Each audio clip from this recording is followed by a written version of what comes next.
Hello, everyone. Greetings, salutations. This is your host, Damian Rocha Jr., and welcome back to another episode of the Queuing Up podcast. Today, we're going to have another Magic the Gathering episode because I like Magic the Gathering, and that's one of my biggest hobbies, and that's something you're just going to deal with.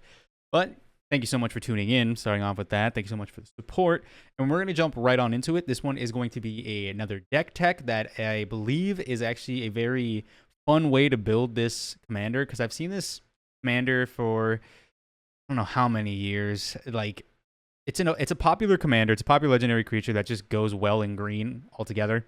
But I always seen it built like ELDRAZI or like landfall decks, and I understand why. The card I'm talking about is named Azusa, Lost But Seeking. It is a 3-cost, 2 generic, 1 green legendary creature, human monk, power, toughness, 1/2. With 1 ability, you may play 2 additional lands on each of your turns. Now, what that basically means is on turn 3, if you tap out, play her, and you have 2 additional lands in your hand, you can then play 2 more, you'll be up by 2. And essentially, the premise of this deck is, for my deck specifically, I should say, the premise of my deck specifically is I want to put as many cards into the deck. Funny I say put, because a lot of the cards and the synergy of the cards have the word put, which basically means you do not pay cost for them. Usually, you just put a card from your hand onto the battlefield without using mana. Now, some things, they need mana resources in order to play it, but still, it's at a reduced cost. And a lot of the times, these cards are going to be very strong, but the biggest issue I've seen with this deck is it does not have haste. So if I make myself the issue, which I like doing, my board will get wiped or I'll be eliminated from the game before anything on my board has the ability to attack. Now, with that being said, Azusa, like I said, is a very strong green card. Just being able to play 2 additional lands, which means you get your land per turn, and you get 2 more. That's 3 additional lands you get to play per turn, right? Now, Azusa is... The reason I picked Azusa specifically is because I had this idea of what I just told you, which is to put, lands or put creatures, put whatever, right? But there are specific cards that put specific things onto the battlefield. Not every card in here that says put is specifically a permanent, like it just says a permanent. There's things that say creatures, there's things that say lands, there's things that say just permanents in general. So I came up with a list of things that kind of breaks down what they mean. Now, you don't have to have these cards exactly because there's other cards that do similar things, but these are cards that just kind of give you the base idea. So starting off with the first card that you should put into the deck, Cultivator Colossus. Now, Cultivated Colossus is a 7-cost creature, 4 generic, green. It is a plant beast with SS, or I say SS, but it's star for its power and toughness. You might be wondering what that means. We'll get into that. So, it has, I think it's 2 abilities. It's Trample. Then it has its power and toughness are each equal to the number of lands you control. When it enters, you may put a land card onto the battlefield tapped. If you do, draw a card and repeat the process. So, in this deck, it's green, so you're going to want a ramp, you're going to want a lot of lands to play other things, right? With Cultivated Colossus specifically, its power and toughness are equal to the lands you control. You're going to have a lot of lands, because just by playing your commander, you're going to have 2 additional lands per turn. Yes, there's a lot of lands in here. I think there's 35 to 38 lands, so it's like somewhat average to a little bit above average amount of lands, because you just want to get the lands out as fast as you can. There's a lot of ramp spells. I won't be going over those ramp spells, like the generic ramp spells that everyone does. I won't be talking about the Kodama's Reach. I won't be talking about the Cultivates. I won't be talking about Explosive Vegetation. I will not be talking about the cards that just ramp you, because if you want to know what those cards do, simply put, there is a 1-drop up to 4-drop up to every, I think there's one for each cost. They literally just say either search your library for up to 2, 1, 3, 4. There's one that says, sacrifice a land, go search up for 2, stuff like that. So, I'm not going to go over those basic ones because that's just what they do. They just ramp. They just get you more land. That's essentially it. Whereas Cultivated Colossus, it gets you more land, powers it up, and you draw a card if you keep playing lands. Keep doing that process. And with a lot of lands in the deck, yes, that's going to happen with Cultivated Colossus hitting the battlefield, right? So, moving right along, another one that has the word put, which, by the way, Cultivated Colossus is in there for basically the ramp and the drawing. It's really good for that. So if Azusa's not on the field, I'm like, dang, if I only had more land. Well, okay, cool. Tap out for 6, Cultivator Colossus. I got 3 lands in my hand. Play a land, draw a card, another land. Play a land, draw a card. Play my 1 land. Draw a card. I have 1 land left in hand. Play it. Draw a card. Another land. Play it. Now I'm up by 4 or 5 lands in 1 turn, right? So very good card to ramp and draw at the same time, and at the same time makes itself stronger. That's why it is in the deck. It's very good. Next up is one that is specifically meant for creatures, and it's a card that I kind of forgot existed, even though in my opinion it's a very good card. Its name is Elvish Piper. It's a 4-cost, 3 generic, 1 green creature, elf shaman. It has power and toughness 1/1 with 1 ability that says, for 1 green and you tap this creature, you may put a creature card from your hand onto the battlefield. That's it. There's no at the end of battle or like the end of at your end step, sacrifice it, exile it. Nope, you just put it onto the battlefield. And if, let's say, you go, hey, Elvish Piper, tap, boom, Cultivator Colossus. That only costs 1 green. Total, it costs 5, right? Cultivator Colossus costs 7. You're two mana up right now. Hits the battlefield. Now you're drawing and you're ramping, and you're getting Cultivator Colossus stronger for your next turn. Even if it gets wiped off the board in 1 turn, you still have all those extra cards in your hands if they're not lands and all that extra land, right? Very cool combo that I like doing with those two. Next up is one that is just permanents. It's specifically any permanent, right? Kodama of the East Tree.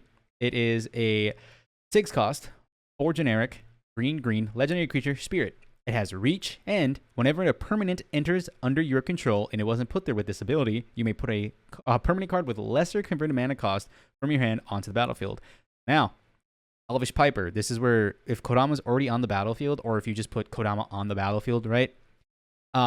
Next turn, Elvish Piper, tap green, boom, you throw out Cultivator Colossus. On that trigger, you either get to do Cultivator Colossus, like, draw land, or you can do Kodama of the East Tree first. I would personally do Kodama if you have a creature in your hand, because Kodama will trigger, right? Kodama will trigger from seeing Cultivator Colossus.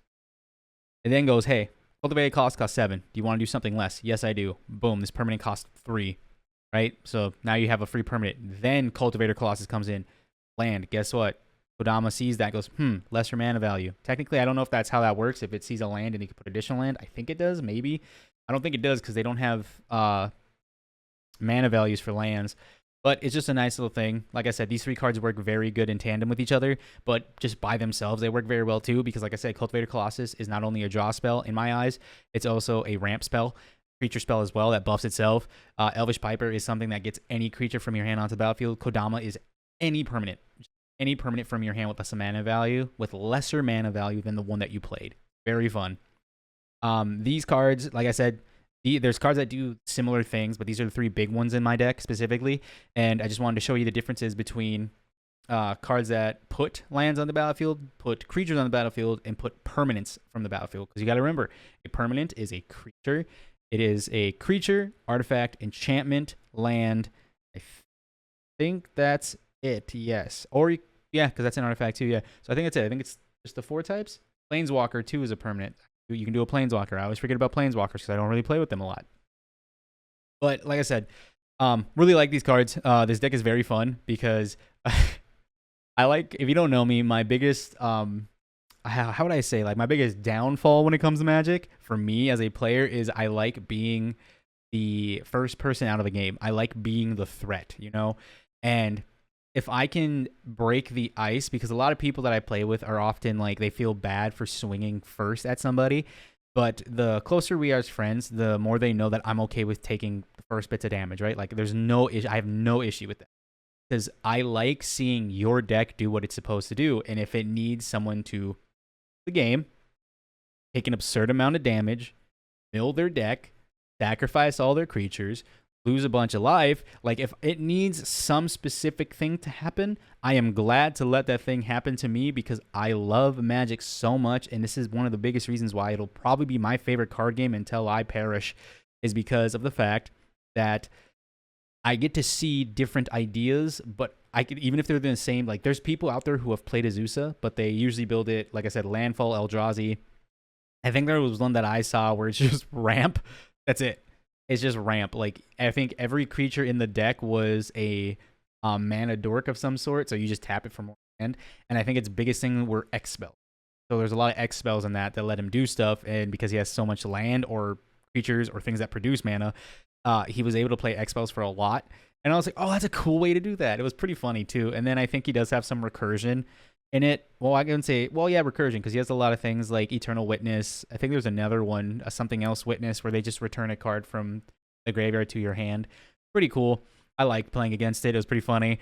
But besides me going off on a tangent there, we're gonna move right along. Excuse me. We're gonna move right along to the next category that I call free real estate. Now, this one specifically is because you have a lot of lands, right? And you might draw a lot of cards out of a Cultivator Colossus. But here's the thing. If you do not have a Reliquary Tower or have something that says, let's say you do not have a permanent hand size, or like you have no permanent hand size for the rest of the game, you are going to start discarding cards. And the biggest thing for me in this deck is I'd rather you discard your land cards than discard your creature cards, because this deck has no recursion. Once they hit that graveyard, that's it. And is that a downfall of the deck? Yes. But that's the fun of the deck to me is, oh yeah, you've dealt with them. Congratulations, you dealt with 4 big creatures. Can't bring them back. But guess what? I'm going to play a bigger creature my next turn that does something else on the same turn. But free real estate is essentially playing things from your graveyard, specifically just lands. It is taking the lands that, like I said, they're free. It's free real estate. No one's taking them. You're not taking them. So might as well play something so you can play them from your battlefield, or play them from your graveyard to the battlefield. There's 3 examples of this, and the reason I say this is because each one of them does the same thing. Some of them might have an additional ability, but it's mainly the fact that they're different permanents, or multiple, like they have different typings of permanents, right? The first one is Perennial Behemoth. It is a 5-cost generic, any color of 5 mana, or combo of any color. So you can do like red 5 times, green, any combination of any of the 5 colors, or generic. You can just pay all generic mana. But it is an artifact creature, is a beast that has 2 power, 7 toughness. You may play lands from your graveyard, and it has Unearth, green. So I guess I lied. I forgot this has Unearth. This is probably, I think, the only thing that has recursion. Basically what Unearth is at sorcery speed, which means on your turn, you can pay its Unearth cost, which in this case would be green, 2 green mana. You then make like I think you bring it back from the graveyard to the battlefield. It has haste at the end of, I think it's combat, or is it at the end of your turn? Either way, at the end of one of those phases, you exile it. It doesn't die or sacrifice. It just exiles, which means you have to take it out of the game. You can't bring it back any way, shape, or form. But playing lands from your graveyard, very good. And like I said, there's different typings for these. Next up is Ramanap. Is it Ramanap? I think it's Ramanap Excavator. Is a 4-cost, 3 generic, 1 green creature, Naga Cleric, 2 power, 3 toughness. You may play lands from your graveyard. Same thing. Very similar. The only difference is Perennial Behemoth is artifact creature and has Unearth. Ramanap Excavator is just creature. The last one to kind of round this out is Crucible of Worlds. It is a 3 generic, so like I said, either 3 generic mana or 3 of any color. Artifact, you may play lands from your graveyard. And you might be wondering, why did I include so many of these? But like I said, I want you to have land recursion specifically because there are cards in the deck that say sacrifice a land, go search for this, sack a land, do this. And I want you to be able to play more of those lands, because if a Zeus is on the battlefield and you have Perennial Behemoth or Ramanap Excavator or Crucible of Worlds, you can easily play more than 1 land per turn as long as one of those cards is on the field with your commander. You can play, let's go get Fabled Passage, right? Fabled Passage is a card that literally is just, it doesn't tap for mana. It just says tap, sacrifice this land, search your library for up to 1 basic land card. And if you have 4 or more lands, it enters untapped. So let's say you crack it once. That's your first. So it's on the battlefield, right? Crack it. It's in the graveyard. Go look for 1 green, or this, I guess, 1 basic land. Comes in. Sees that you have 4 lands. It comes in untapped. It's in your graveyard. You have one of those graveyard recursion creatures or artifacts on the battlefield. Do it again. You can do that 3 times, right? So that's 4 mana that you're up. Now, given if you play that land, that's 1, and then you can do it 2 more times, you have 3 mana. Either way, you're getting more than 1 per turn. Very good. And like I said, each one of them does have a different typing for specific reasons, because different decks have different ways of removing. Some specifically say remove permanent, which means all 3 of them are targets. Some say specifically artifacts, which only 2 of them are targets.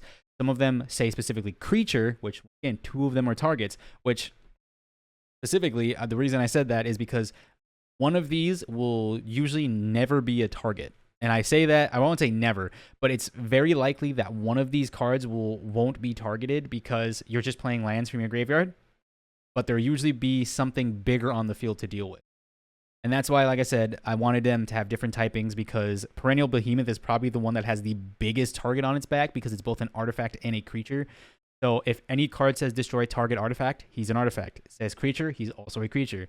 So that's why I wanted to kind of have like a split of it, kind of like make it so you have more answers for stuff, or you have like less likability, or you're less likely to be targeted the less typings you have, you know? But yes, playing lands from the graveyard, always nice, always great, it's always fun. And like I said, it powers up, once again, Cultivator Colossus. It powers him up the more lands you have on the battlefield. Moving right along is the next category called Star Signs. This one specifically, that it's all creatures that I'm going to talk about next, but it's creatures that have power and toughness equal to something that you control.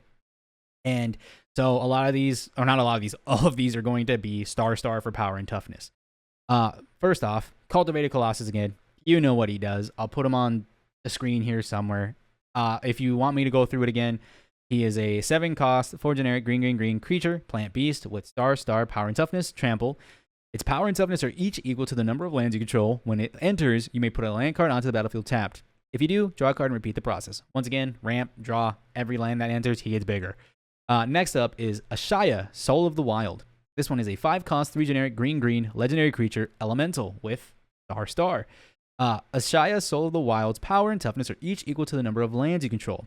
It also has another ability that says non-token creatures you control forest lands in addition to their other types. Now, what that means is every creature that you control that isn't a token, it's a card that you physically had in your hand and you played, or came from your library, or came from your graveyard, is a forest land in addition, which means that Ashaya makes all of your creatures into lands, which not only powers it up, but powers Cultivator Colossus up. So if you have, let's say, 4 creatures on the battlefield, 7 lands, play Ashaya. Ashaya sees the 7 lands. It's a 7/7. But now it also sees the 4 creatures that you control, right? So it's absurd. So you now have 4, 7. That's now an 11/11, right? It's bigger because of that. And I do believe the creatures that it sees as forests, you can tap them and you can use them as mana dorks, if I'm not mistaken, because if you make something a forest land or any kind of land, you can tap it because all those lands have that ability to tap and add something, add a mana of the color, or generic, depending on what it is. But yes, Ashaya, Soul of the Wild, if you have a lot of creatures, because you're going to be putting creatures onto the battlefield for either free or just less, right? Like less than what they would cost to bring them out. And Ashaya will see all those as lands, which you can then use later on to put even more stuff onto the battlefield through other means, right? But last but not least is a card that I thought was actually really cool, and I'm kind of curious if they have this for each color, because it's a very strong ability, in my opinion at least. It is Primal Crux. I say it wrong all the time. Primal Crux. It is a green. A 6 cost, all green creature. It is an elemental with star. It has trample. It also has an ability called Chroma. Its power and toughness are each equal to the number of green mana symbols in the green cost of, or in the mana symbols in the mana cost of permanents you control. So what that means is every time you see the little tree symbol on a permanent that you control, it counts towards his power. Now, to kind of clear it up, just by playing him, he has 6 of those. He has 6 of those little green mana pips, or mana like symbols, on his own card, and he's a permanent, so he's going to become a 6/6. With Ashaya, that's 2 green. With Cultivated Colossus, that's 3 green. That's 5 more. He's an 11/11 just by you having creatures. So with him specifically, he's just permanents that have that symbol. So he gets bigger and bigger with each creature, enchantment, artifact, planeswalker. As long as it's not a land card and it's a permanent card, he's going to get bigger. It has to also have those green pips in it, right? Really cool card. I'm actually curious, like I said, if they have this for each color or some version of that, because Chroma seems like a very strong ability depending on what it does. But we're going to be moving right along to the end of the deck tech, which this one specifically is power and toughness matters. And obviously, if you don't know what that means, it's the stronger it is or the tougher it is, something happens based off the number that is correlated with its power and or toughness. Now, these cards are specifically here, and they have different things for each one. So there is like the basic version of it. There is the bigger version of it. And then there is, in my opinion, the craziest one of it. And I put these in that order specifically to show you like what you can do on the smaller end, the medium, and the higher end. And each one does something different based on power or toughness. Like I said, we just went from the creatures that are star, like star power this, star power that, right? So obviously, if you have these creatures on the field and their powers are equal to something that you control, you're going to get a crazy effect and really big effect, and it's each one is really fun to do. So the first one is called Entish Restoration.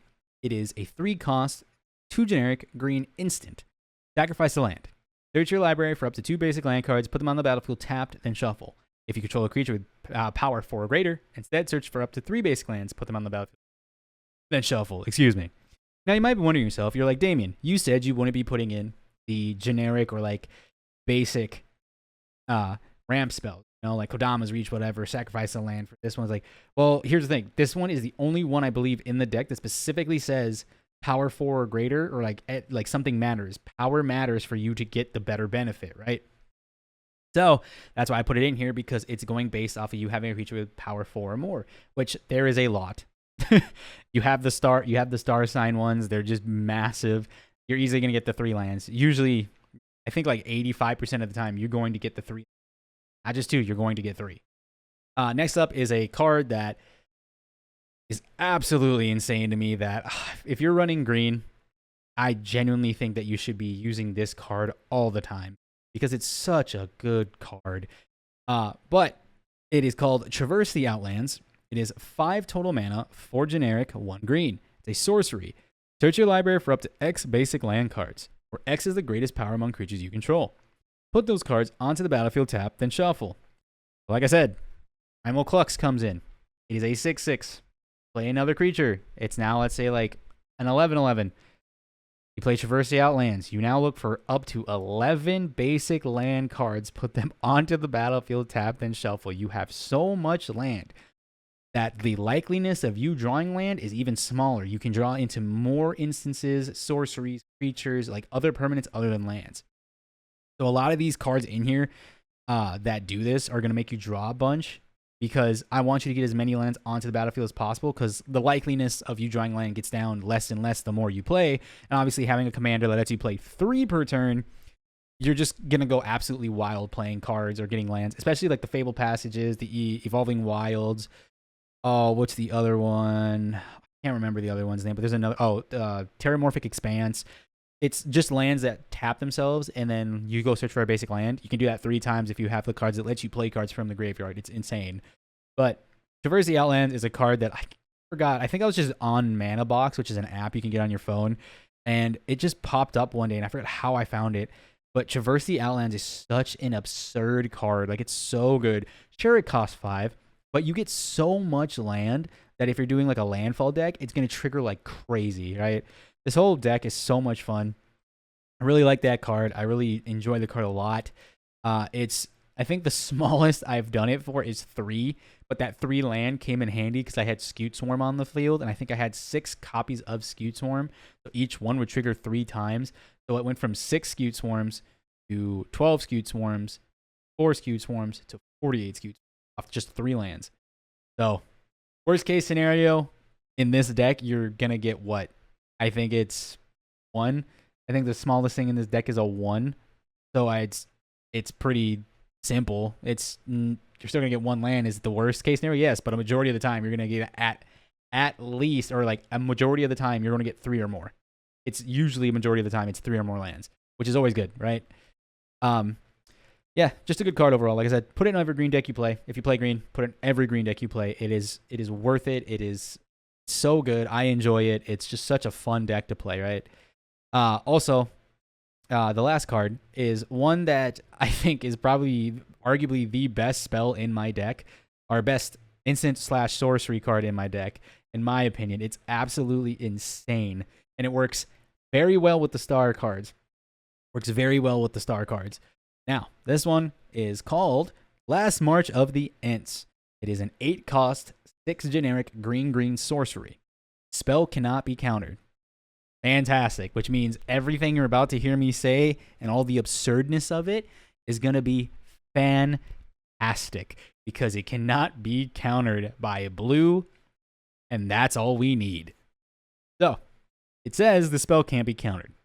Draw cards equal to the greatest toughness among creatures you control. This one worries about toughness, which the last two were all about power. The greatest toughness among creatures you control. Then put any number of creature cards from your hand onto the battlefield. Once again, Primal Clux. The 14/14. Play this, cool. I'm going to draw 2 new starting hands in addition to the cards I have in my hand. So 14 cards. Guess what? Of the 14, 7 of them, half of them are creatures. But you had, let's say, 3 cards in your hand that are also creatures. That's 10 creatures onto the battlefield that all have their effects when they happen. Last March of the Ents. Insanely good card. I got this card, I think, when it was like $8, $8 to $12. It's now like $30 to $40, depending on the printing, obviously, everything that you have of it. And I can see why this. Good gosh, when you're playing this card in a deck like that has it's green. Whenever you're playing this card in green, you're going to play it usually earlier. If it's in your hand, you're going to play it earlier than turn 8, significantly earlier, especially with the Azusa, because turn 3, 5, you'd have 2 additional lands, which is 5 land. Your next turn, all you need is 3 lands in your hand. Boom, you're up to 8. That's turn, what, 5? You can play this as the earliest, I think. But it's insanely absurd card. It's very good. And like I said, it has the word put. It's also toughness matters. It's also a spell that helps you get more stuff onto the field. And it helps other things like Cultivated Colossus, a Shy of the Wild, Primal Clux. It just helps all those other creatures that do things. And it's just, dude, it's so disgusting. And it's such a fun deck. It's such a fun deck. Like I said, my version of Azusa was literally because I was like, I wonder how many cards say put, right? Like, put this on the field, put this on the field. And I was like, okay. And I do believe I have a majority of them. I might be wrong because I'm not showing the whole deck list up. But I'm just going over the big ones that say put or have like specific things that I want to talk about. And that's why I categorize them. But Azusa's a fun deck. I think Azusa, in my opinion, has one of the most simple mechanics, which is just playing additional lands. And there's a lot of stuff in green that do things that like landfall. Whenever a land enters the battlefield, do something. Or like we saw with Cultivated Colossus, its power and toughness are equal to the amount of lands you do, or lands you control, right? There's other ones that have abilities that's like, who is it? I think it's Garrick. Garrick, Heart of Krosa has an ability, I think it's 6 mana. It's 4 green.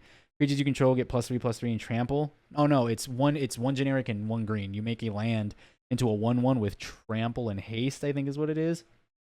But yeah, like you can put all that into other creatures that do other things besides like ramping, besides putting creatures on the battlefield, besides what was the other one? Putting them on the battlefield, land. I forgot what the other one is. But yeah, there's like, it's such a good deck. It's so broad to the fact of it's just a fun deck overall to play. But with all that being said, I'm gonna wrap this all up and just basically say that if you like green, you can take a lot of these cards I've talked about and throw them into, I honestly think, every green deck that you have, or if it has green in it, because they're just generically good. Like, green has a lot of generically good cards, and a lot of these cards essentially just do well just on their own, but put them together with land matters. With land matters, drawing cards because based off of land or power, toughness, whatever, playing things for a cheaper cost, and it's so good. Like, for example, the Elvish Piper, you just need a green and tap it, and you can play big creatures, stupid creatures. Cultivated Colossus, Shy of the Wild, or Shy of Soul of the Wild, Primal Clux. Just, it's so fun to play things for cheap. And like I said, the biggest issue with this deck is recursion for permanents other than lands. Because the thing, like I said, now, I like being the big, scary guy, right? So I will easily, because you can play this to the point where you play 1 big creature per turn, right? And you're trying not to overdo your board unless you start getting the mana to do so, or you start seeing your opportunity to build. Not me. I'm going to all gas, no brakes, throw my entire deck at the battlefield, hope it sticks. And if it gets removed, well, I'm sitting here drawing 1 card per turn, and we're going to see what we run with, right? But like I said, overall, this deck to me is very fun to play. It's very simple, and I think it's a deck that a lot of people won't really complain about. Obviously, you're playing more lands per turn, but it like does what I ideally like doing in Magic, which is being the first person out or being the threat. 1, I play additional lands per turn. 2, big creatures because of the lands I control. 3, drawing a bunch of cards or ramping even more, right? That's 4. So this gives people a target to come after me, which lets you guys build up your stuff, do your thing, and have fun with what you're doing, right? It's super, super fun to do this. I enjoy it. I have fun with it. It's amazing. Everything's cool. And yeah, I think that's about it. Green is a very fun deck. It's very simple. You play a bunch of lands, play big creatures, and have fun drawing cards. But with all that said, thank you so much for watching. I appreciate each and every one of you for everything that you have done. Follow me again on YouTube at therealrocha.com. I'm also on TikTok, which is The Real Rocha, the same thing. Obviously, you're listening to this, the Queuing Up podcast. Very much enjoy it. Very much love you guys for this. With all that being said, thank you so much for watching, and I'll catch you in the lobby the next time you decide to queue up.